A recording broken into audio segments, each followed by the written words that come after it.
say this: we have made progress, and we will make more.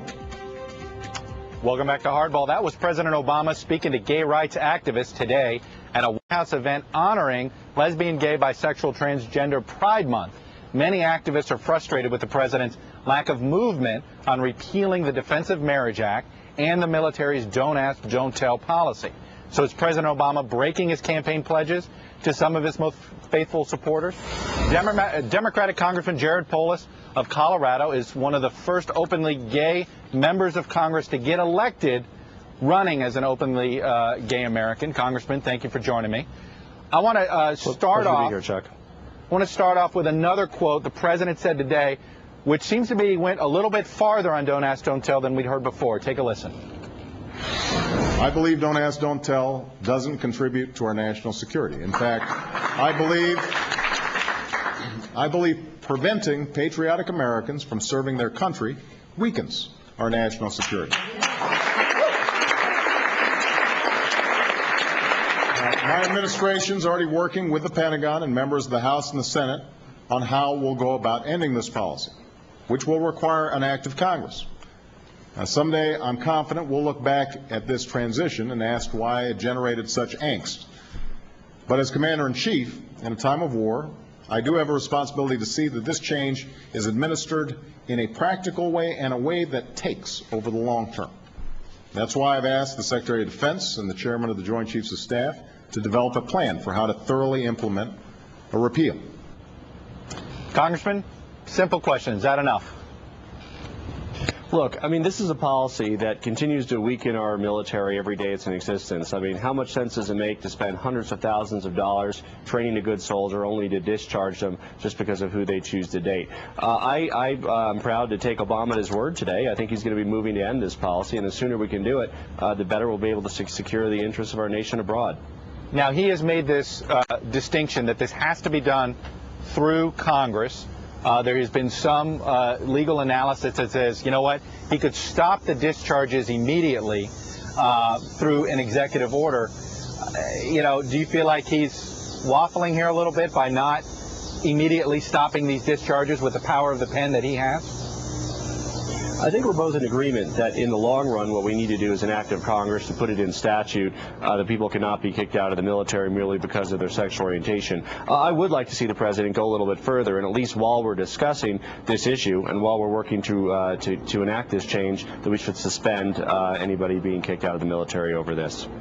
Now, there's been some speculation that politics has a lot to do with this, and you look back on the first year of President Clinton term, and the gays in the military decision at the time was seen as one that seemed to just bog him down, give members of his own party problems when they were trying to run for re-election in 1994, among a whole bunch of so-called culture war issues. Are you worried that that's what the White House is doing here, that maybe they're letting potential midterm political issues get in the way of what they want to do?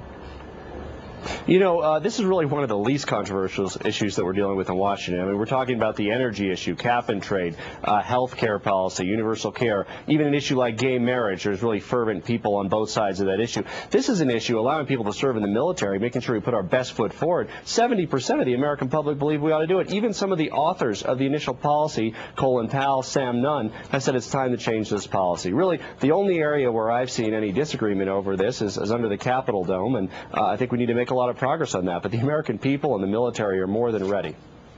All right, I want to read you something here that Canada Obama wrote in a letter to the gay community, and it said, quote, "Unlike Senator Clinton, I support the complete repeal of the Defense of Marriage Act, known colloquially as DOMA, a position I have held since before arriving in the U.S. Senate. While some say we should repeal only part of the law, I believe we should get rid of that statute altogether. Federal law should not discriminate in any way against gay and lesbian couples, which is precisely what DOMA does." Congressman, obviously, I'm guessing you completely agree with that statement. A lot of gay rights activists completely agree with that statement. Is his action in office matching those words? You know, when the Defense of Marriage Act was first passed, it was more of a hypothetical issue. There weren't, in fact, any gay marriages to ban. We now have an increasing number of states, and it is a state prerogative to define marriage, who are choosing to allow same-sex marriage. My home state of Colorado doesn't yet, but many other states do. And the federal government needs to respect those, just like they respect other marriages in the states. I think that, again, we can take Obama at his word. He reiterated, just like last week, he is committed to repealing DOMA in its entirety, and we need to build the political will to do that. How serious are these fundraising boycotts? Is it having an impact on the Democratic Party in your mind? Well, you know, what a number of us were disappointed with was the president's decision to defend DOMA and the language he used in a brief a couple of weeks ago. First of all, he could have chosen not to defend it. There's not a legal requirement to do that. The Attorney General of California, Jerry Brown, chose not to defend Proposition 8 to the state Supreme Court. If he had chosen to defend it, he could have used legal arguments that were less offensive to the community than some of the citations that were included. So, again, this is a policy where it's time to say states have the ability to determine marriage, and for the federal government's purposes, for tax purposes, etc., we need to accept that. I hope we can move forward and repeal DOMA. All right, Congressman Polis, you're one of the lucky few members of Congress who gets to go spend the summer recess in Boulder, Colorado. Not a bad not a bad place to call home. Thanks very much. Up next, pressure's building on South Carolina Governor Mark Sampson.